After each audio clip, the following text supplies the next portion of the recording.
exaltado.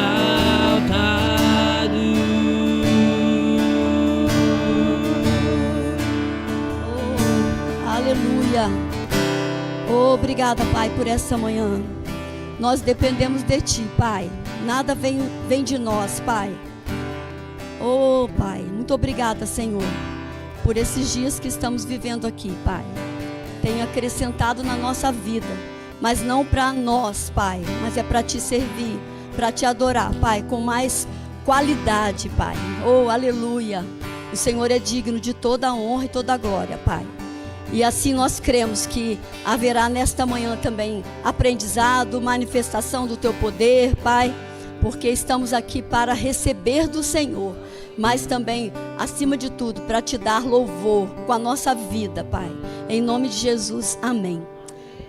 Pode sentar, irmãos. Bom dia, irmãos. Nossa, a gente já começa olhando para o relógio ali. Vou ignorar esse relógio hoje.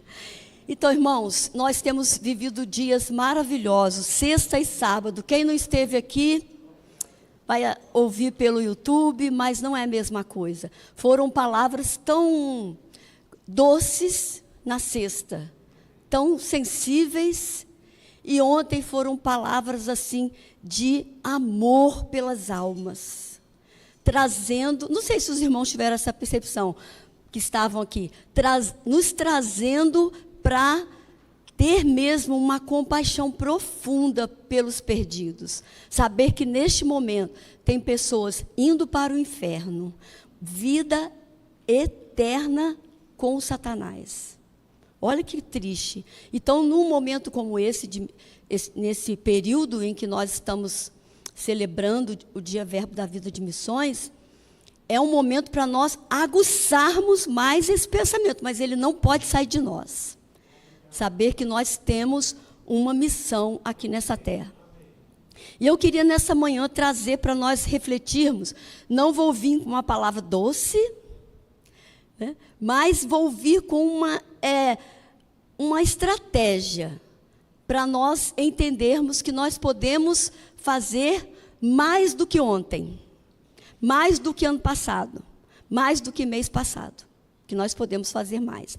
Vou vir com uma prática, como colocar o que nós ouvimos sexta e sábado em prática. Vai dar certo? Então pode colocar. Eu queria apresentar para os irmãos, nesse primeiro momento, o mundo como um mosaico. O que é um mosaico? O mosaico é uma peça que um artesão faz com pedacinhos de azulejo. Já viram? Quer montar uma figura, ele vai quebrando os azulejos e vai encaixando as peças. Se não der, não tem problema não, mas vai dar, vai dar. Então, eu queria que nós, nesse momento, começássemos a pensar no mundo, no planeta, no mapa mundi, como um grande mosaico. Pedacinhos montando este mundo. Partes que Deus colocou ali para montar um grande mosaico. Olha só, o mundo, nós estamos ali, nós estamos ali bem na pontinha do Brasil, né? Paraíba é a pontinha leste do Brasil. É a ponta dos Seixas, a parte mais extrema do país para o leste, né? Então, eu penso, não está escrito na Bíblia, mas nós podemos também pensar nessa manhã, no mundo como um grande mosaico. Cada um de nós, um pedacinho de uma parte daquela. Cada parte daquela tem alguém do Senhor que está com o Espírito Santo dentro e que pode anunciar Cristo ressurreto. E nós podemos pensar também cada parte daquela do mundo com um ministério. Ministério Verbo da Vida, Ministério da Assembleia de Deus, Ministério Presbiteriano, Ministério de todas as denominações que pregam a palavra de Deus. Então, cada ministério, cada pedaço desse mosaico é um ministério, cada pedaço de um ministério é uma igreja, cada pedaço de uma igreja sou eu e você.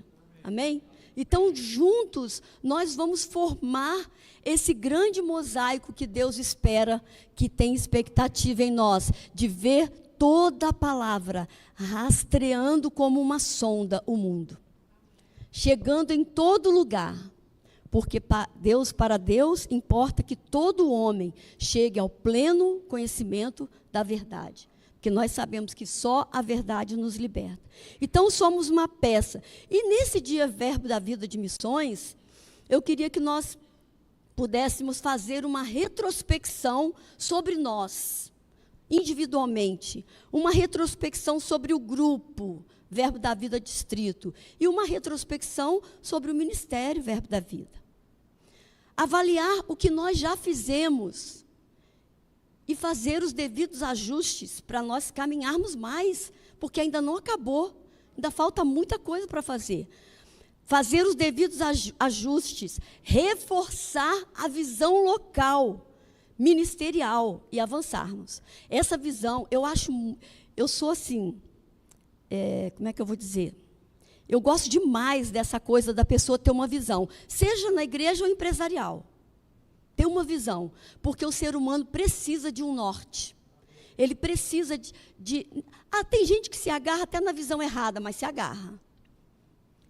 Então, reforçar a visão local, ministerial e avançarmos. Reforçar, o que quer dizer reforçar a visão local? Bater nessa tecla. Qual é a nossa visão?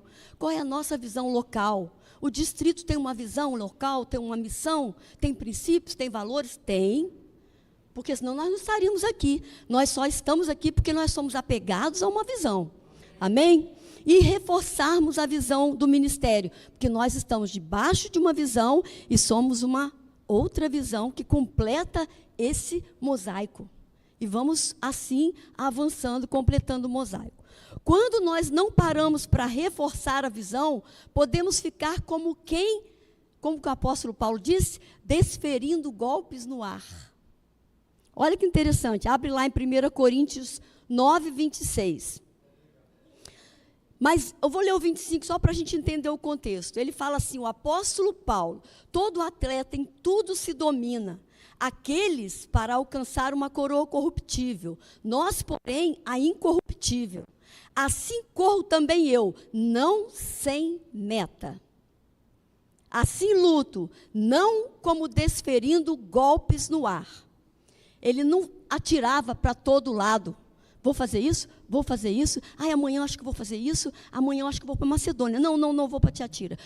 Não, ele corria a carreira dele, corro também eu, não sem meta. Amém, irmãos? Vamos guardar isso. Não desferindo golpes no ar. Em 2 Timóteo 4, 7, diz assim, combati o bom combate, completei a carreira e guardei a fé.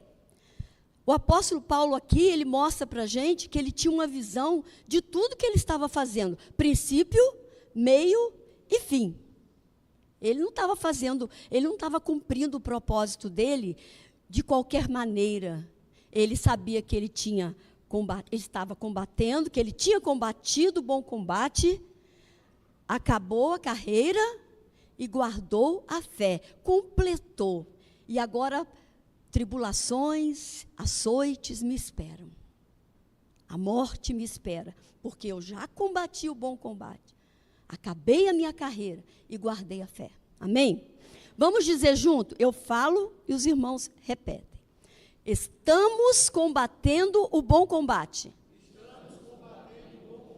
Cumprindo a nossa carreira. E guardamos a fé. Estamos nesse processo. Então, nós precisamos ter essa visão, princípio, meio e fim. Estamos no meio. Estamos cumprindo a carreira. Amém?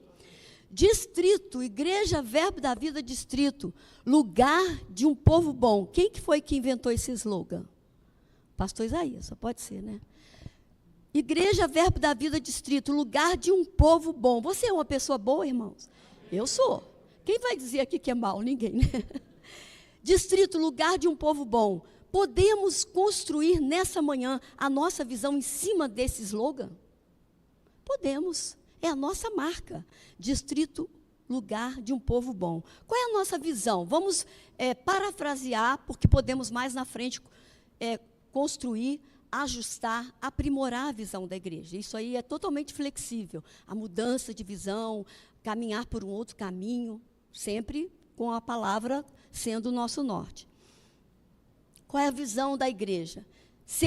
Baseado no slogan que o pastor Isaías inventou, ó, que ele criou. Inventou não, criou. Qual a visão? Ser uma bênção para o povo do Tambor e cidade de Campina Grande, concordam? Ser uma bênção para o povo do Tambor e para a cidade de Campina Grande. Qual é a nossa missão para sermos bênção? Ensinar, pregar, curar e libertar o Tambor. Essa é a nossa missão. Nós temos uma visão, nós temos que ser bons para eles. Como que nós vamos ser bons? Já temos feito muitas coisas, eu sei. Mas nós temos mais coisas para fazer. Nós temos que continuar ensinando, pregando, curando e libertando o Tambor. Amém? Quais os valores em cima dos quais nós vamos trabalhar isso que nós estamos falando? Princípios da palavra. Os valores do ministério. Estamos debaixo de um ministério. Vida de fé, edificar pessoas, integridade. Fala outro. Unidade e amor. E tem uma infinidade de valores, né? Todos esses valores baseados na palavra. Então, existe uma forma para nós cumprirmos a nossa missão e honrar a visão. Não é de qualquer jeito, não é desferindo golpes no ar. É baseado nos princípios e valores que já foram estabelecidos. Amém? Estamos debaixo de uma visão macro, a visão do ministério, macro, né? Levar a palavra da fé para todo o Brasil e mundo, simultaneamente. Paraíba faz parte do mundo? Faz. Glória a Deus. Então, nós estamos cumprindo o ID de Jesus. Levar a palavra da fé para todo o Brasil e mundo. Temos uma visão local que completa o mosaico. Se nós pararmos aqui, vai ficar um vazio. Se nós pararmos. Por isso, nós não podemos parar. Amém? Muito bem. Para cumprir essa missão, um outro ponto que eu queria refletir com vocês. Nós precisamos ter a nossa identidade. A nossa identidade. Quem somos? Estamos servindo a um Deus. Que Deus? Quem sou eu? Fundamentadas nessa visão e missão. Se nós tivermos a nossa identidade fundamentada nessa visão e nessa missão, nós vamos avançar. Amém? Saber que temos algo para fazer e que não podemos negligenciar esse chamado. Nós temos que ser bons para o povo do Tambor e Campina Grande. E não podemos negligenciar esse chamado. Por isso, nós precisamos ter a nossa identidade bem fundamentada nessa visão. Eu sou filho de Deus, eu sou propriedade exclusiva do Senhor, Cristo morreu por mim e o meu propósito da minha vida nesse mundo não é só trabalhar, ganhar dinheiro, ter uma casa boa, tudo isso faz parte, mas o propósito principal da minha vida é anunciar Jesus. É anunciar Jesus, porque todas essas coisas que nós temos aqui vai passar, mas a nossa vida com Cristo, ela é eterna. Eu queria dar um exemplo para vocês de uma pessoa que tinha uma identidade muito fundamentada. João Batista. Em João 1,19, perguntaram para ele assim, e a Bíblia diz assim: este foi o testemunho de João, quando os judeus lhe enviaram de Jerusalém sacerdotes e levitas. João 1,19. E perguntaram: quem és tu? Perguntaram para João Batista: quem és tu? Ele confessou e não negou: eu não sou o Cristo. Eu não sou o Cristo. Ele tinha uma convicção tão grande de quem ele era, que logo de cara, eu não sou quem vocês estão pensando. Ele sabia quem ele era. Ele sabia. E eles insistiram: então você é Elias, profeta? O que você diz a respeito de você mesmo? João sabia exatamente quem era. Estava convicto de seguir a sua identidade. Você sabe quem você é? Amém? Nós sabemos quem somos. Sabemos quem somos. Isso é fundamental. Nós sabemos quem somos. Amém, irmãos? João se intitulava Eu sou a voz do que clama no deserto. Sujeito exótico, né? Pensa bem, se ele aparecesse aqui hoje, nós íamos falar, gente, retira esse homem, vai atender ele lá na sala do pastor, porque é um homem de roupa de pele, comendo gafanhoto, mel, estranho, né? Sujeito exótico. Mas ele sabia quem ele era. Ele sabia, ele se intitulava, Eu sou a voz que clama no deserto. Arrumem um caminho para que ele chegue. Ele anunciava a chegada de uma pessoa muito importante. Ele foi o precursor de Jesus. Olha que coisa linda, que privilégio. Desde o ventre, João teve contato com o Espírito Santo, com a presença de Jesus. Porque quando Maria foi visitar Isabel, João ficou cheio do Espírito Santo dentro do ventre. Um feto, um embrião. Ele já sacudiu lá dentro. Eita, ele já existe.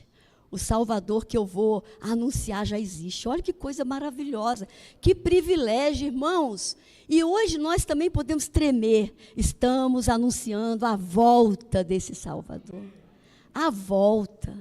Isso é um privilégio. E muitas vezes a nossa consciência terrena nos faz assim, não dá a magnitude que esse evento tem.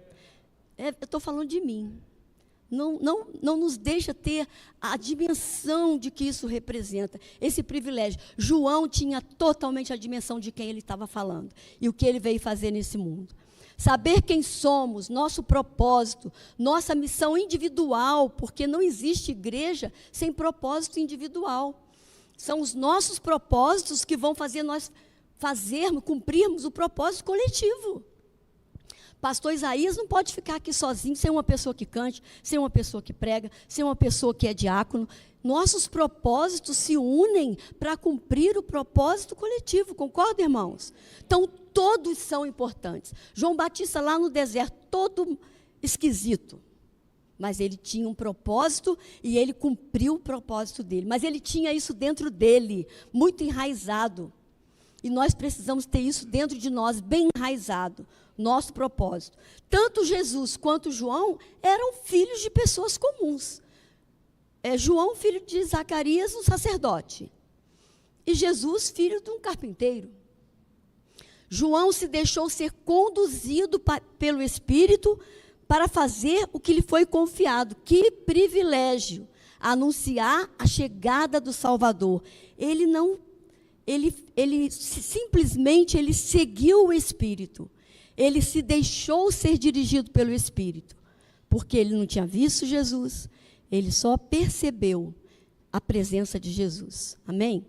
Deus tem expectativa em nós, Ele espera um feedback da nossa parte. Deus espera um feedback da nossa parte, um retorno. O que você vai fazer com esse privilégio de ser o precursor de Jesus? De ser o precursor da segunda vinda, quando agora ele não vai vir como um filhinho, tadinho, nasceu na manjedoura. Não, agora ele vai vir como rei. Aleluia. Então agora nós somos uma geração que está anunciando a volta de um rei. Ele já era rei naquela época, mas ele não foi reconhecido assim. Hoje nós vamos recebê-lo como rei, como nosso Senhor, e vamos reinar com ele. Irmãos, então, nós falamos sobre fazermos parte desse mosaico. Nós somos um mosaico, uma peça do mosaico. Precisamos ter a nossa identidade bem fundamentada nessa visão local e ministerial. E, para isso, nós fomos chamados para fazer um movimento no mundo. Nós já temos ferramentas suficientes, coisas que no passado eles não tinham. Presta atenção. Nós temos o Espírito, eles não tinham. Nós temos a palavra toda compilada para nós, eles não tinham ainda. Nós oramos, nós falamos em línguas, nós temos o sangue de Jesus e nós sabemos a declaração da palavra, o poder que ela tem. Olha quantas ferramentas nós temos.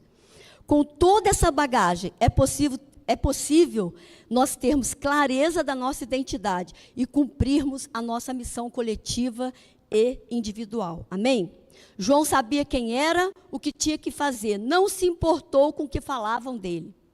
Nós fazemos parte de um movimento que pode alterar o curso de histórias.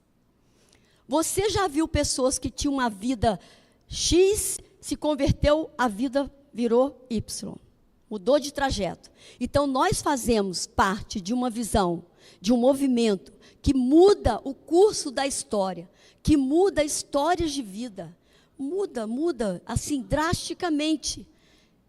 Esse Deus que nós conhecemos e que nós precisamos fazê-lo conhecido, ele altera caminhos. Alterou o meu. Você pode dizer que alterou o seu? Amém. Ser comprometido com a visão. Uma causa comum a todos vai fazer toda a diferença. A causa tem que ser comum a todos. A visão tem que ser comum a todos. Fazer Cristo conhecido tem que ser comum a todos. Amém? Uma pessoa que tem uma causa e tem convicção do chamado, ele morre pela sua causa. Não é isso que os discípulos fizeram? Eu não quero ser crucificado igual Cristo. Eu quero ser crucificado de cabeça para baixo, porque eu não sou digno de ser crucificado como ele. Quem foi que fez isso? Pedro. Então, a dignidade, reconhecer que nós temos uma causa e precisamos ter convicção desse chamado para, se necessário for, morrer por essa causa. Amém? Foi o que aconteceu com Jesus, ele tinha uma causa. Qual era a causa de Jesus? Salvar a humanidade. Salvar a humanidade. Já pensou se Jesus tivesse desistido? O que seria de nós? Ele poderia ter desistido. Mas ele falou, não, Pai, afasta de mim esse cálice, mas seja feita a tua vontade. Amém? Irmão, sabia que a maioria dos judeus que sobreviveram ao holocausto da Segunda Guerra, que sobreviveram ao holocausto, foi porque mantiveram vivo dentro de si uma causa. Que causa? Um sonho de ter alguma coisa, uma família que deixou para trás, uma fé. Eles tinham uma causa. Eles se agarraram nisso e prevaleceram contra as adversidades mais cruéis que nós não podemos nem imaginar. Aqueles que não foram para a câmara de gás e não tinham uma causa, eles entenderam que não valia a pena lutar e morreram. Então, precisamos ter uma causa. Nós temos uma causa. E isso vai nos manter de pé. Nós não vamos desistir. Vale a pena lutar para impedir que as pessoas vão para o inferno. Porque é morte eterna. É para sempre. Então, vale a pena nós lutarmos e não vamos desistir. Distrito, um lugar de um povo bom. Você é uma boa pessoa? Quero reforçar isso, hein? Nós somos boas pessoas. Qual o movimento que estamos fazendo para materializar essa bondade? Porque é fácil você falar, irmã Penha, eu te amo. Mas o que eu estou fazendo para provar esse amor por ela? Só dar beijinho todo domingo. Ô, irmã Penha, eu te amo. Não, irmãos. O que nós estamos fazendo para esse povo aqui, para materializar, para deixar claro que nós somos bons? Sei que algo já está sendo feito. Eu sei. Tem algo que que a igreja já está fazendo. A nossa marca é sermos bons, então vamos listar como estamos e o que podemos mais para materializar essa bondade. O que nós já fizemos, onde queremos chegar, o que fazer e como fazer, além do que nós já estamos fazendo, para materializar essa bondade. Em Atos 17, 1, 6 diz assim, Atos 17, 1, 6. Tendo passado por Anfípolis e Apolônia, chegaram a Tessalônica, onde havia uma sinagoga de judeus. Paulo, segundo o costume, foi procurá-los e por 3 sábados arrazoou com eles acerca das Escrituras, expondo e demonstrando ter sido necessário que o Cristo padecesse e ressurgisse dentre os mortos. E este, dizia ele, é o Cristo, Jesus, que eu vos anuncio. Alguns deles foram persuadidos e unidos a Paulo e Silas, bem como numerosa multidão de gregos piedosos e muitas distintas mulheres. Os judeus, porém, movidos de inveja, trazendo consigo alguns homens maus dentre a malandragem, ajuntando a turba, alvoroçaram a cidade e assaltando a casa de Jasão, procuravam trazê-los para o meio do povo. Porém, não os encontrando, arrastaram Jasão e alguns irmãos perante as autoridades, clamando: estes que têm transtornado o mundo chegaram também aqui. Estes que têm transtornado o mundo, chegamos no tambor. Chegamos em Campina Grande. Estes do caminho que têm transtornado o mundo, que têm alterado rotas, que têm mudado história, chegaram no tambor. Amém? Glória a Deus. Vamos entrar de cabeça, irmãos, nesse movimento. Nós não podemos, principalmente nesse momento agora, quando a volta de Jesus para buscar a igreja, não é a segunda vinda, está muito próximo, muito próximo. A gente sente o cheiro do vento. A gente sente a mudança de estação. Está chegando. Então, nós vamos entrar de cabeça nesse movimento. Você topa entrar de cabeça? Né? Tem gente que não levantou a mão. Você topa entrar de cabeça nesse movimento? Jesus, ele não começou uma organização, uma ONG. Jesus não escreveu um livro. 3 anos e 3 meses, né, que ele teve aqui. Não dirigiu um escritório. O que Jesus fez foi fundar um movimento missionário. Ele fundou um movimento missionário que um dia iria se espalhar pelo mundo. Ele capacitou 12 pessoas. E essas pessoas perseveraram em cumprir o chamado, em anunciar Jesus ressurreto. Movimentos, quando um movimento acontece, existe um movimento aqui no tambor, existe um movimento no Verbo Distrito. Quando o movimento acontece, ele é caracterizado pelo descontentamento, visão e ação. Você está descontente com uma situação, esse povo está perdido, nós temos que fazer alguma coisa. Isso é um descontentamento, uma indignação que chega no seu coração. O movimento, qualquer movimento, até para defender as tartarugas, irmãos. Tem gente que tem movimento para defender tartaruga, tem gente que tem movimento para defender golfinho, nada contra isso. Mas se aconteceu um movimento, é porque houve uma indignação. Estão matando as tartarugas. Uma indignação. Atrás da indignação vem a visão. O que vamos fazer? Aí começa, o que vamos fazer? E atrás da visão, ação. Ter só visão e não ter ação, não vai causar um movimento. Então, o descontentamento, ele descongela as pessoas com o seu comprometimento com a forma como as coisas são. Nós estamos vendo as coisas como são. Não tem jeito não, esse mundo está perdido. Não, nós temos que ficar indignados, desconfortáveis e nos descongelarmos para participar do movimento. Amém? Movimentos surgem quando pessoas sentem que algo precisa mudar. Precisamos fazer algo. Movimentos surgem quando algo precisa mudar. Se o vazio criado pelo descontentamento é preenchido com a visão de um futuro diferente e ações para fazer mudanças, então nasce o movimento. Se um jovem aqui vai ali fazer uma visita, um grupo de jovens, e lá eles detectam uma situação totalmente diferente do que eles já tinham visto. Surge uma indignação. Eita, precisamos fazer alguma coisa. O que vamos fazer? A visão. Agora vamos agir, ação. Então, o descontentamento, ele cria um vazio para o movimento chegar. Movimentos transformam pessoas. E pessoas transformadas transformam o mundo. Movimentos transformam pessoas, e pessoas transformadas transformam o mundo. Movimentos que mudam o mundo são caracterizados por uma fé ardente, uma fé que queima dentro de nós. Compromisso com uma causa, relacionamentos contagiantes, rápida mobilização, não é lenta mobilização, é rápida mobilização.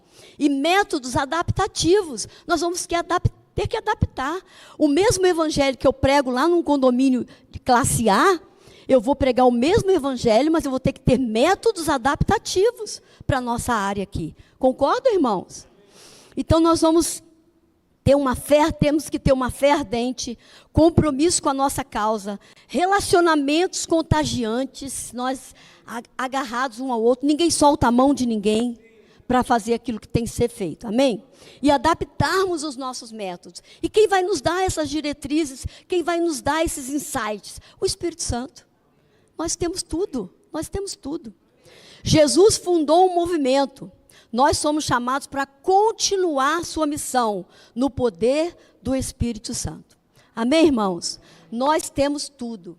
Nós temos a palavra, nós fomos lavados pelo sangue, nós temos as línguas poderosas que podem atrair mais sensibilidade pelo Espírito. Nós temos um povo bom, glória a Deus. E nós temos uma liderança comprometida com o Evangelho. Porque nós sabemos que existem lideranças que são comprometidas com o que o conteúdo do Evangelho pode proporcionar. Concordam? Para elas.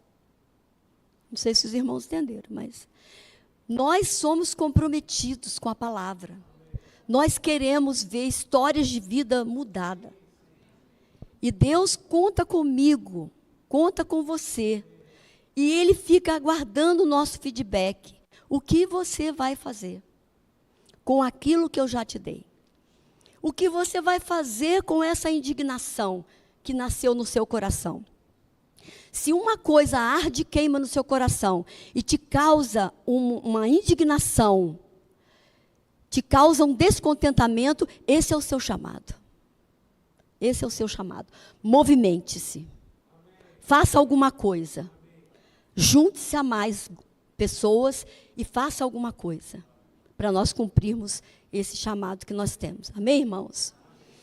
Eu creio que Deus está usando esses dias para trazer mesmo um despertamento para nós.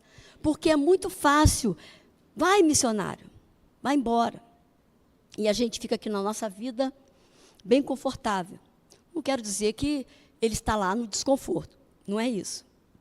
Mas existe algo aqui perto de nós para nos tirar da nossa zona de conforto. Nós já estamos no campo. Eu já estou no campo, porque eu estou a 2.400 quilômetros da minha terra. Então, nós já estamos no campo. Nós já estamos prontos. O que falta mais? É ação, visão. Nós já temos a missão e agora colocarmos em ação. Amém, irmãos? Glória a Deus. Sejam abençoados na prática da palavra.